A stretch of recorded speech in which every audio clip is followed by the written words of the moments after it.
As we continue our study in the book of Hebrews, today we're going to be talking about the office of the high priest. Now, high priests, according to the Bible, are not what you think about in today's day and age. Because the high priest, according to the Bible, he was a man who was chosen by God, who would act on behalf of men in relation to God. In other words, they would offer up gifts and sacrifices to God on behalf of the people around them. They were, as you say, an intermediary. They were a go-between.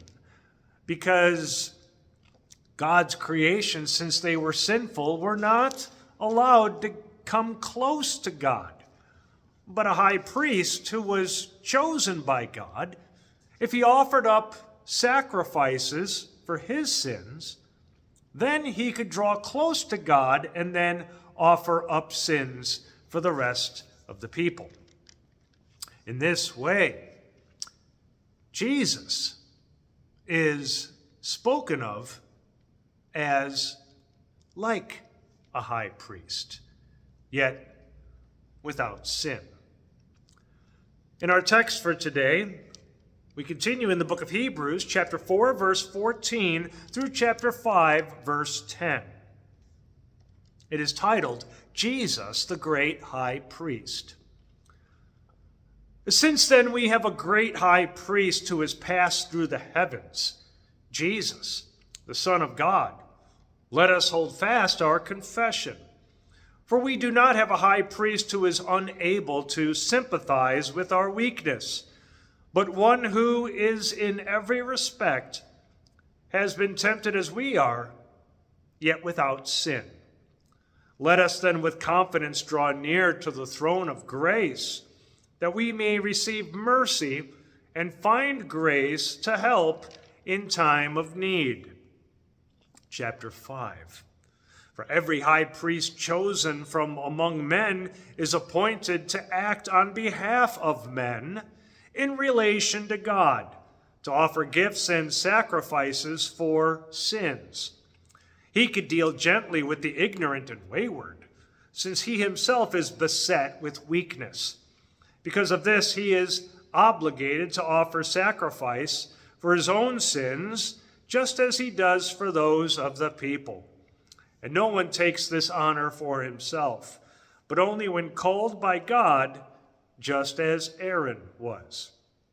So also Christ did not exalt himself to be made a high priest, but it was appointed by him who said to him, "You are my son.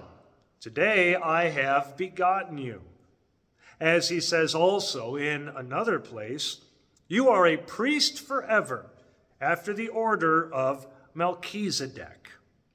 In the days of his flesh, Jesus offered up prayers and supplications with loud cries and tears to him who was able to save him from death, and he was heard because of his reverence.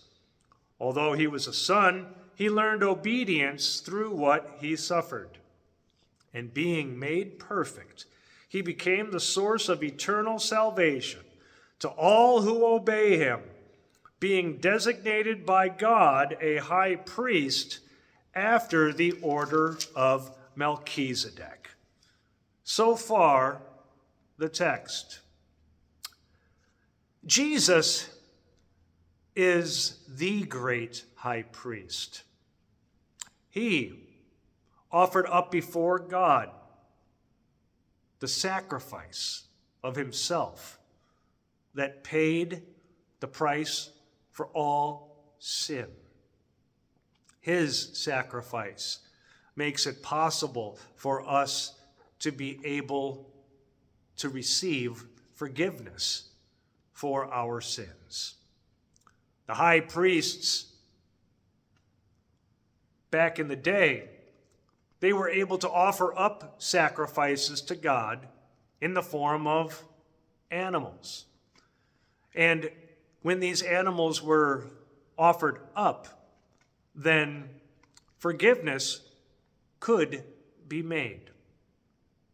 But back in the day, there was never a sacrifice that was pure enough that could cover all sin until Jesus. Over the next couple of days, we'll talk about this a little bit more. And we'll also talk about Melchizedek, the high priest who is mentioned of in the Bible, who lives on forever. Until then, God's blessings.